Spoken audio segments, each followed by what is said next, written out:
आज मी तुमच्यासाठी रात्रीच्या शिळ्या उरलेल्या भातापासून एकदम जाळीदार झटपट गरमागरम आंबोळी कशी बनवायची आहे त्याची रेसिपी घेऊन आलेली आहे।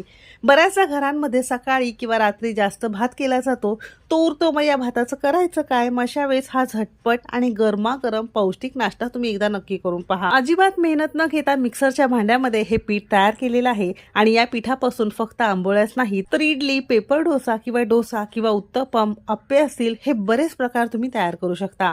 ते कसे करायचे ते सुद्धा पुढे व्हिडिओमध्ये मी तुम्हाला सांगितलेलं आहे। रेसिपी नेहमीप्रमाणे भरपूर टिप्ससह तुमच्यासोबत मी शेअर केलेली आहे, म्हणून ती अगदी शेवटपर्यंत नक्की पहा। सगळ्यांना एक निवेदन आहे, तुम्हाला जर माझ्या रेसिपीज बघायला आवडत असेल तर कुकिंग तिकीट मराठी चॅनलला सबस्क्राईब करा आणि बाजूची बेल घंटा नक्की क्लिक करा। चला तर मग वेळ न घालवता रेसिपीला सुरुवात करूया। शिळ्या भातापासून झटपट आंबोळी बनवण्याचं पीठ आज आपण मिक्सरच्या भांड्यामध्ये काढणार आहोत। त्यासाठी